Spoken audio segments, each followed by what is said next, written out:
Hello दोस्तों। Ideal science class में आप लोग का स्वागत है। आज हम साइंस का चैप्टर 1 प्रकाश का प्रवर्तन के कुछ महत्वपूर्ण क्वेश्चन पढ़ने जा रहे हैं जो 2022 में एग्जाम में पूछने वाला है। चलिए, पहला क्वेश्चन आपका है, जान लेते हैं हम लोग। हाँ, किसी लेंस की क्षमता -2D है, इसकी फोकस दूरी कितना होगा? तो इसका आंसर हो जाएगा आपका 0.5 सेंटीमीटर। क्या हो जाएगा? 0.5 सेंटीमीटर।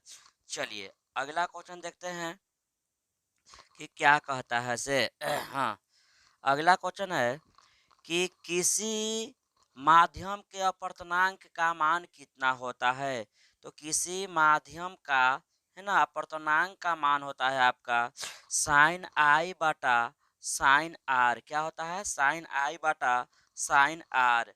चलिए, अगला क्वेश्चन आपको है, दिखाते हैं कि हाँ, कौन सा दर्पण आमतौर पर वाहनों में पीछे की वस्तु को देखने में उपयोग होता है? माने कि कौन सा ऐसा वाहन होता है, जो गाड़ी होता है, उसमें पीछे के वस्तु को देखने के लिए हम लोग उत्तल दर्पण का उपयोग करते हैं। किसका करते हैं?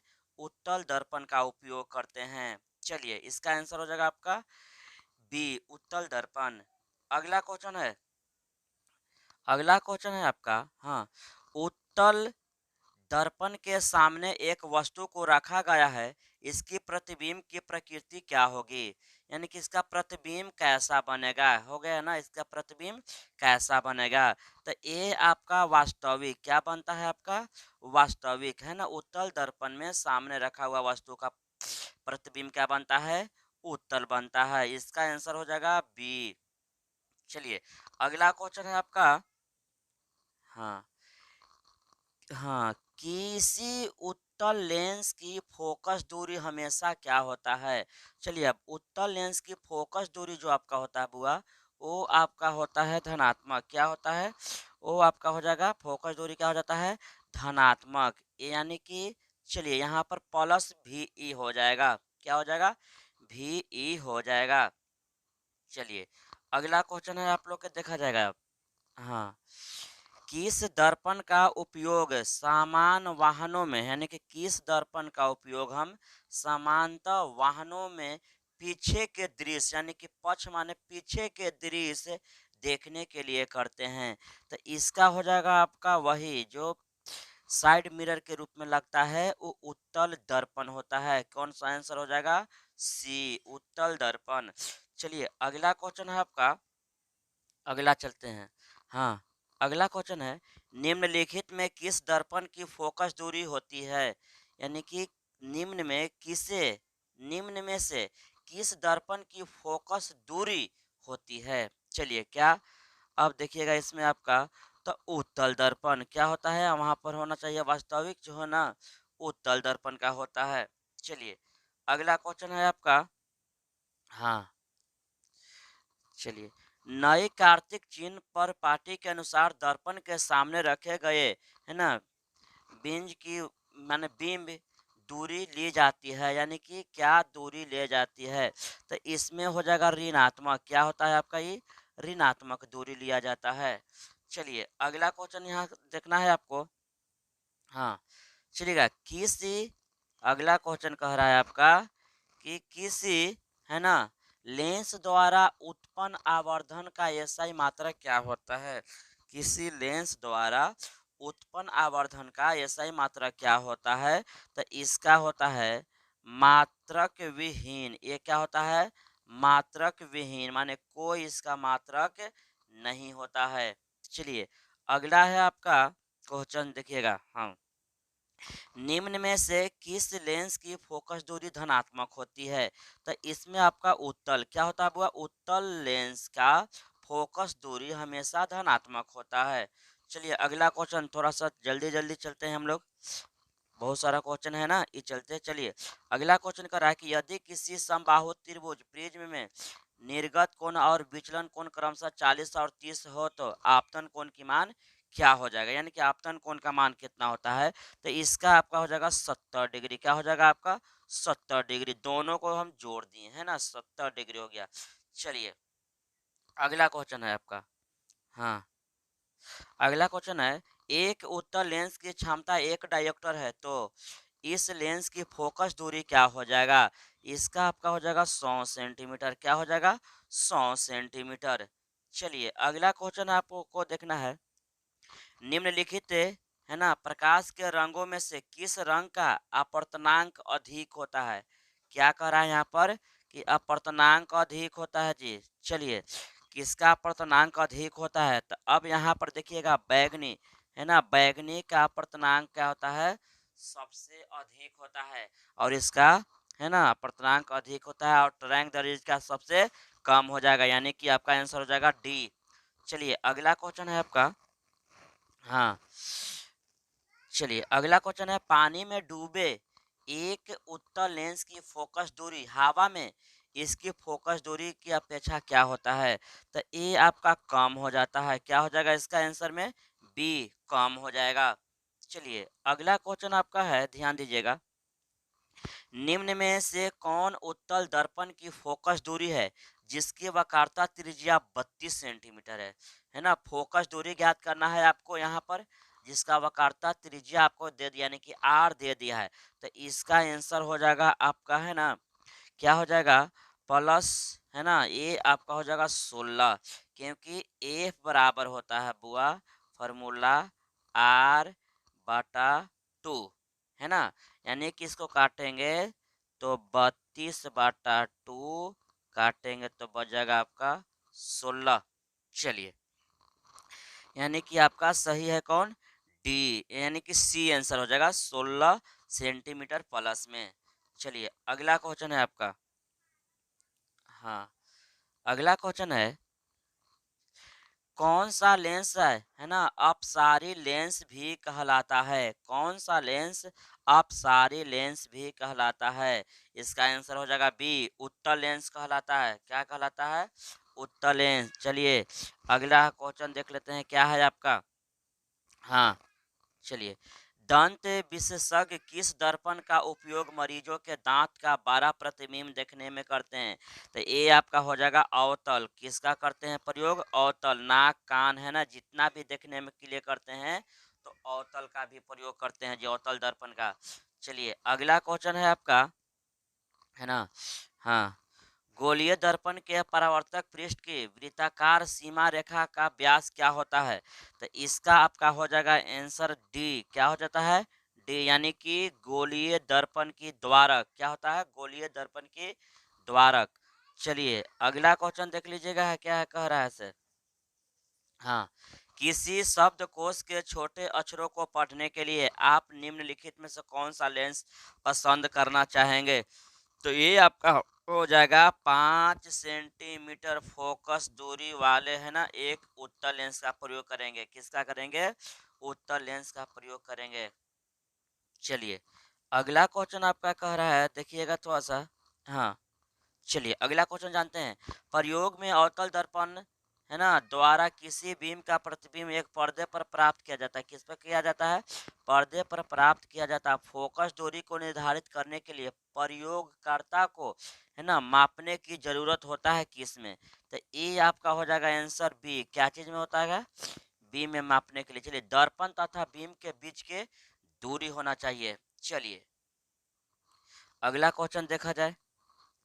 अगला क्वेश्चन है, अवतल दर्पण की फोकस दूरी उसकी वक्रता त्रिज्या के क्या होती है ना क्या होती है? चलिए तो इसका हो जाएगा बुआ आपका है ना सी, यानी कि कह रहा है कि अवतल क्वेश्चन है आपका, अवतल दर्पण की फोकस दूरी, फोकस दूरी उसकी वक्रता त्रिज्या के क्या होती है? यहाँ पर आंसर बराबर है जो गलत है आपका। इसका आंसर हो जाएगा बुआ सी, यानी कि सी आपका जो दिल है चौथाई वो गलत, यानी कि आधी होना चाहिए था है ना। जैसे फोकस दूरी है ना ए बराबर r/2 होता है, तो आधी हो जाएगा ना। वक्रता त्रिज्या के क्या होती है? तो आधी होता है। वक्रता त्रिज्या अगर 40 तो ये फोकस दूरी हो जाएगा उसका 20, यानी कि आधी हो जाएगा। ये सही हो जाएगा। ये आपका सी जो दिल है बराबर वाला गलत हो जाएगा। चलिए अगला क्वेश्चन देखिएगा क्या कहता है। हाँ, प्रतिबिंब का आकार हमेशा वस्तु के बराबर है तो वह दर्पण क्या होता है? तो वह दर्पण आपका समतल हो जाएगा। कौन सा दर्पण हो जाता है? वो समतल दर्पण हो जाता है। चलिए अगला क्वेश्चन देखिएगा। हाँ, लेंस में मुख्य फोकस की संख्या कितनी होती है? तो लेंस में मुख्य फोकस की संख्या दो होती है। कितनी होती है? दो होती है। चलिए अगला क्वेश्चन देखते हैं जल्दी जल्दी। अब थोड़ा सर्च लाइट है ना, सर्च लाइट का अपवर्तक सतह क्या होता है? तो ये आपका अवतल क्या होता है? किसका होता है? अवतल का। चलिए अगला क्वेश्चन देख लिया जाए। हाँ, प्रकाश की किरणें गमन करती है, ये आपको सीधा रेखा में किस में रखता है जी? ये सीधा रेखा में गमन करती है। किस रेखा में? सीधी रेखा में गमन करती है। चलिए अगला है आपका। हाँ कटो। अगला देखिए क्वेश्चन आपका कि प्रकाश क्या है? है ना, परावर्तन के नियम से निर्धारित होता है। क्या होता है? तो आपतन कोण बराबर परावर्तन कोण होता है। क्या होता है? प्रकाश के नियम से, परावर्तन के नियम से क्या होता है कि आपतन कोण बराबर परावर्तन कोण होता है। चलिए अगला क्वेश्चन आपका है। हाँ, प्रकाश के है ना, अपवर्तन के कितने नियम होते हैं? तब प्रकाश के अपवर्तन के दो नियम होते हैं। कई होता है? दो नियम होता है। यानी कि चलिए अगला क्वेश्चन देखा जाए हम लोग के। हाँ, चलिए किसी बीम का अवतल दर्पण द्वारा बना प्रतिबिंब आभासी, सीधा तथा, है ना, तथा पाया गया वस्तु की स्थिति कहाँ होनी चाहिए? ये आपका आंसर हो जाएगा डी, यानी कि वस्तु के जो स्थिति होना चाहिए दर्पण के ध्रुव तथा मुख्य फोकस के बीच होना चाहिए। चलिए अगला क्वेश्चन। हाँ, एक उगल लेंस, यानी कि उत्तल यहाँ पर होना चाहिए। क्या? एक उत्तल लेंस, है ना, होता है, क्या होता है? किनारे की अपेक्षा बीच में मोटा होता है। क्या होता है? मोटा होता है। चलिए अगला क्वेश्चन आपको देखना है। 1 मीटर वाले उत्तल लेंस की क्षमता क्या होता है? 1D होता है। क्या होता है? 1D होता है। चलिए अगला क्वेश्चन है आपका, निर्गत किरण एवं विलंब के बीच के कोण को क्या कहते हैं? निर्गत कोण एवं निर्गत किरण एवं अभिलंब के बीच के कोण को हम लोग कहते हैं तो परावर्तन कोण क्या कहते हैं? परावर्तन कोण कहते हैं। चलिए अगला क्वेश्चन है।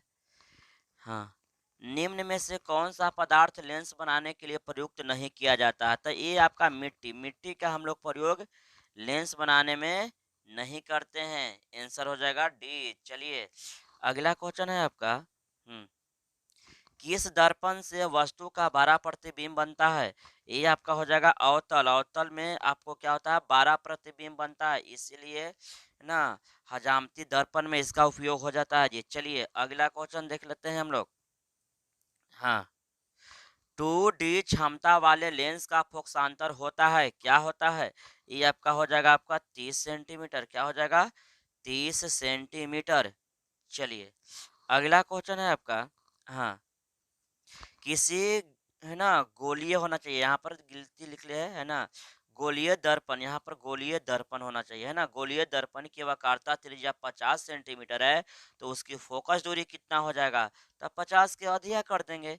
इसका आंसर हो जाएगा आपका कितना? 25 सेंटीमीटर, क्योंकि ए बराबर क्या होता है ना, R/2। आपका ए क्या है? तब 50, है ना, 50/2 काटेंगे तो 25 बच जाएगा। चलिए 25 सेंटीमीटर हो जाएगा। अगला क्वेश्चन है। चलिए हाँ,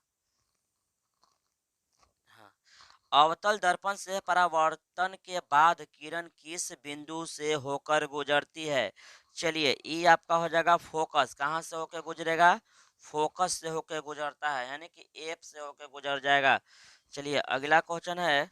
हाँ, अगर किसी अवतल दर्पण की फोकस दूरी तथा वक्रता त्रिज्या r हो, यानी कि तब क्या होगा? इसका हो जाएगा आपका, देखिए, a बराबर r/2। ये आपका संबंध हो गया। क्या हो गया है? a बराबर r/2 हो जाएगा। चलिए अगला देखिएगा अब।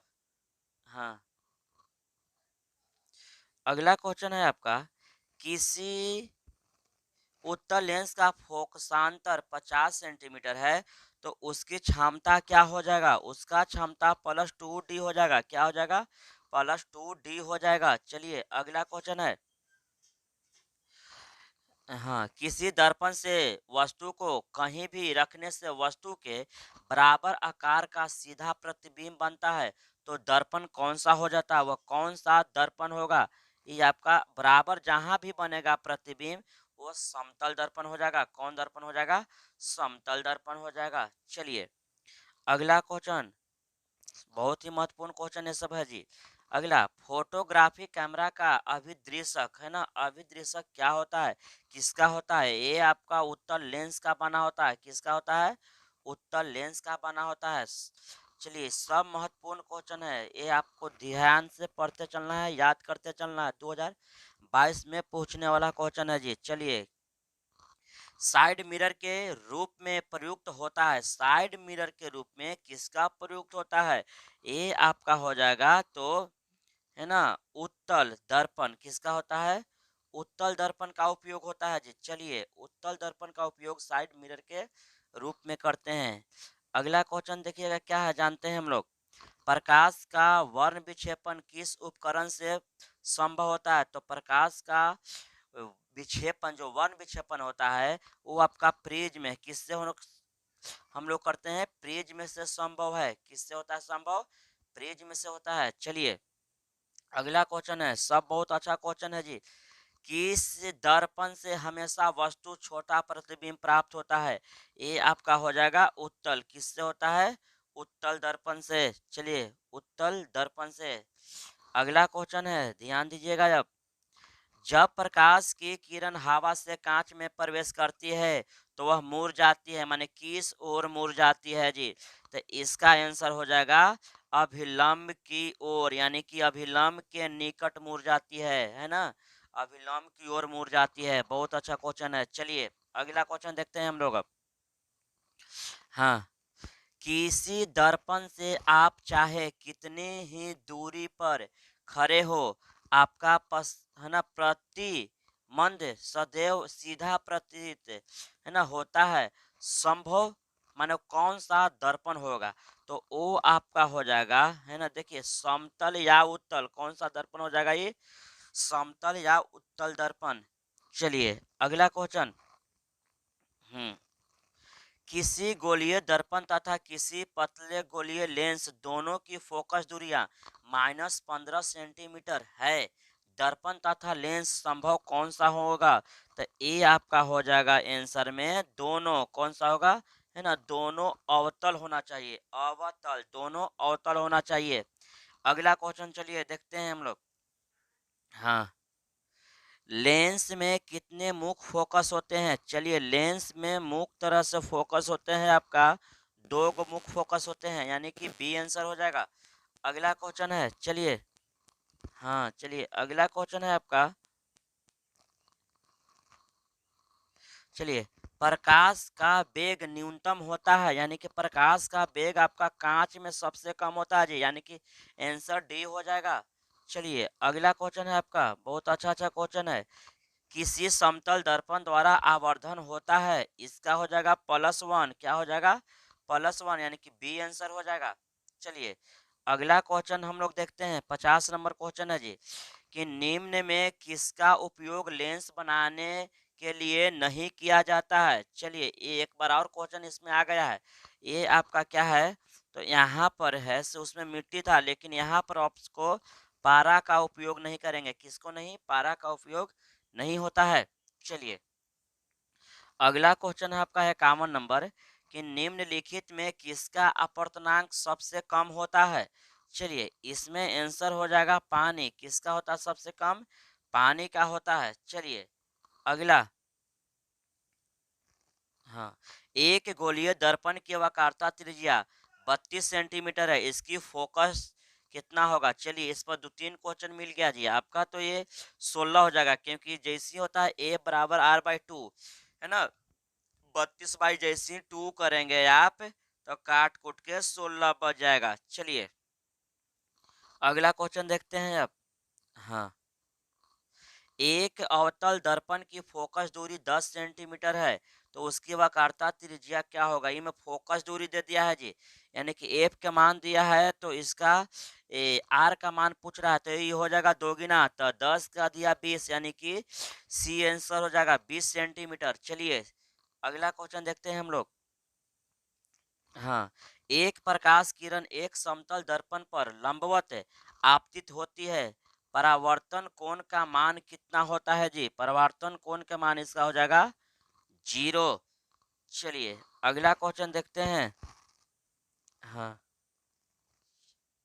चलिए यह कह रहा है कि एक उत्तल लेंस से 40 है ना, 40 सेंटीमीटर के दूरी पर एक वस्तु रखी गई है ना। लेंस से उतना ही दूरी पर वास्तविक प्रतिबिंब बन है ना बनता है। लेंस की फोकस दूरी क्या होगा, तो इसका हो जाएगा फोकस दूरी से आपका देखिएगा 20, क्या हो जाएगा आपका 20 हो जाएगा। ध्यान देना है थोड़ा सा, क्या हो जाएगा 20 हो जाएगा। चलिए यानी कि 40 है, तो इसका क्या हो जाएगा अधिया 20, यानी कि बी आंसर आपका ये सही होगा जाएगा, है ना। ए आपका बी नंबर 20 सेंटीमीटर हो जाएगा, वो सही होगा।